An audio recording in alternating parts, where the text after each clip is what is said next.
Andrew, it's a somber day for Nevada and really across the nation, right?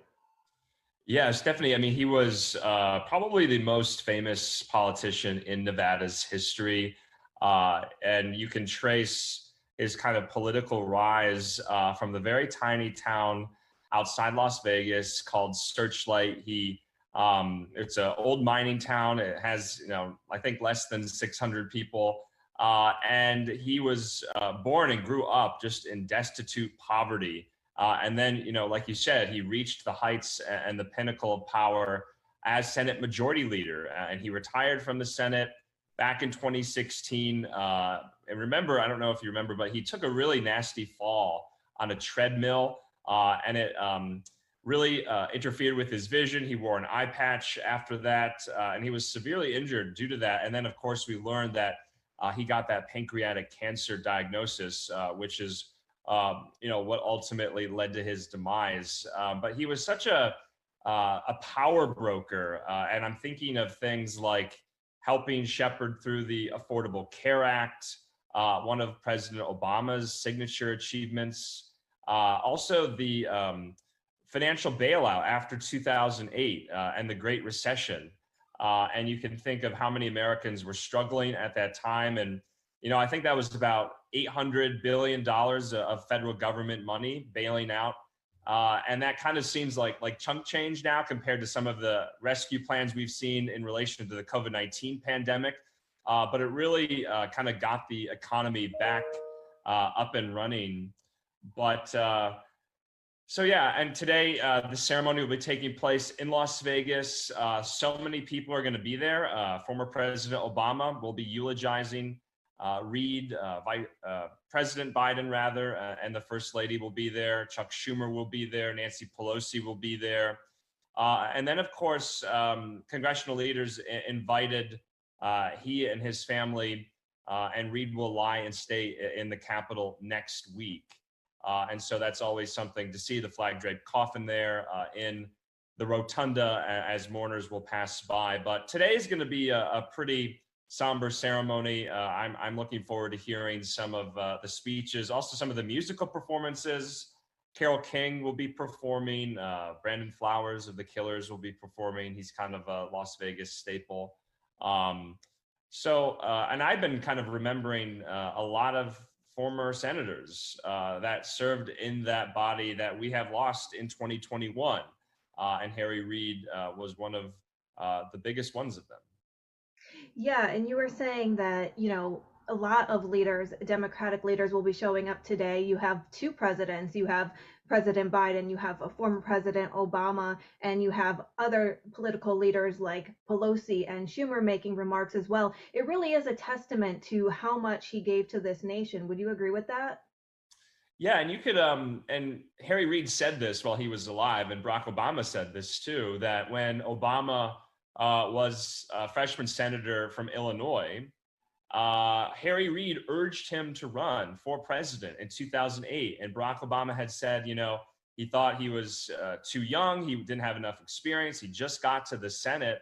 And so we've heard that in some of these remembrances that, but for Harry Reid's encouragement to Barack Obama, maybe, Barack Obama would never have run for president. And of course, I kind of covered the tail end of the Senate race back in 2016 when I was a reporter in Las Vegas for who was going to succeed Harry Reid. And of course, that is Senator Catherine Cortez Masto, and she will be there, I believe, today, kind of carrying his legacy on. But, he was controversial. He was pugnacious. He was sometimes very short, very kind of temperamental, and these protracted battles with Republicans. And I'm thinking of Mitch McConnell. I'm thinking of John Boehner. But it really shows kind of this bipartisan spirit that was alive and well after he left the Senate. He and John Boehner and Harry Reid, they formed a political institute, a bipartisan political institute at UNLV in Las Vegas. So it's kind of a testament to their relationship. They were known to not get along. Mitch McConnell and he were known not to get along. But, that's what the Senate is. It's working through differences, policy differences, personality driven, lots of it. And so we'll see a lot of that today, I think. Yeah, and I want to touch on something you said just moments ago. We were talking about former President Barack Obama, and he actually wrote a letter to Reid and said, quote, "I wouldn't have been president had it not been for your encouragement and support," showing that not only was he a motivator before when he was running, but also after with the Affordable Care Act and getting that pushed into place as well. Yeah, and he was a mentor to a lot of younger Democratic members as well, and kind of nearing the end. And I think they knew this was coming, but his wife and family had been reaching out to people to write Harry Reid letters, knowing the end was near, and that was a really beautiful, kind of poignant one from former President Obama. But of course, Joe Biden, served alongside Harry Reid in the Senate for years, and Senator Reid was majority leader, which is the highest heights of the Senate that you can reach, and almost for the entire Obama administration and the latter years of the Bush administration, where things got to the Senate floor because of the majority leader. It was kind of a make or break. Are we going to take this up? Are we going to not take this up?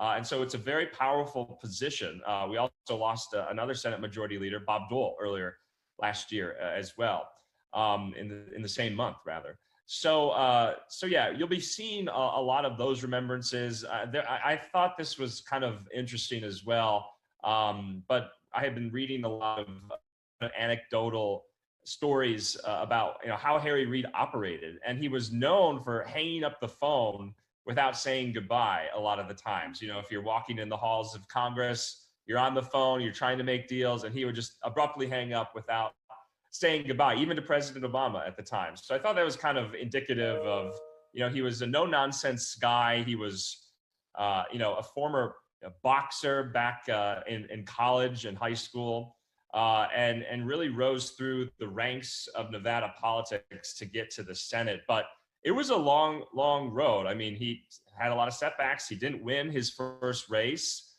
when he ran for Senate. And of course, he ultimately got there kind of by luck, by retirements from people who were already there.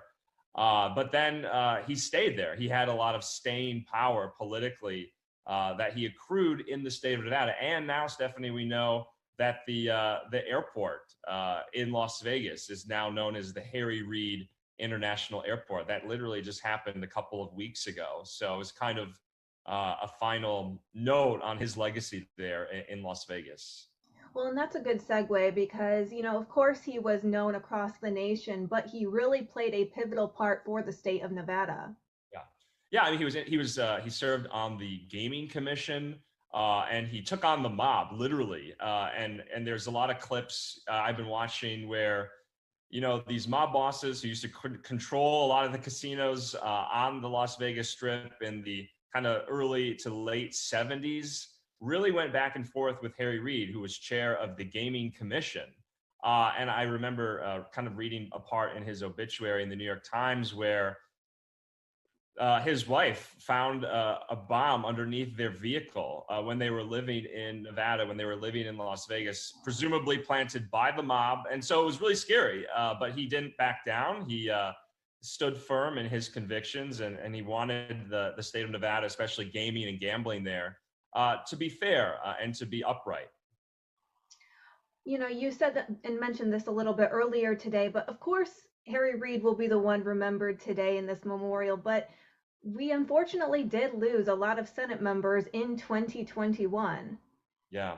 Yeah, we lost Bob Dole, who was a Republican icon in the Senate and ran for president in '96. My home state senator, Carl Levin in Michigan, we lost Walter Mondale, who was a former senator from Minnesota and also vice president, lost in 2021. So a lot of big names, and most of them were, former senators at the time of the passing. So they didn't open up a seat for a special election or anything like that. But yeah, it was a particularly sad year for the Senate. A lot of those leaders lost in 2021. So that's what I'll be thinking of today. But it should be a moving ceremony. And then, of course, we'll be covering next week in Washington when Reid lies in state in the Capitol too. Lastly, Andrew, before I let you go, how do you hope that Harry Reid is remembered today? Well, I mean, it's you know poignant that he'll be having his funeral in Las Vegas and not kind of a big Washington funeral because he really devoted his life to serving the state of Nevada. I mean, when he wanted to run for a Nevada House seat, there was only one at the time because the population in Nevada was so small. And then, of course, after redistricting some years later, they finally got a second congressional seat in the area of Las Vegas, Clark County, and so he could run for Congress. And he served in the House first. And so you're going to be seeing like a lot of Nevada, Las Vegas power brokers at his funeral today that have grown up alongside him. Governor Steve Sisolak probably will be there, who served in the Clark County Commission. And he was someone to rely on in Washington. And Nevada is such a unique place in the country. Sometimes, a lot of people who, especially Nevada journalists, say that Nevada matters. It doesn't get a lot of play sometimes in the press, but they would say that Harry Reid really embodied all of that. Well, Andrew Kraft, thank you for talking with us today. And of course, we'll be covering this more throughout the week on Live Now from Fox. Thanks, Stephanie.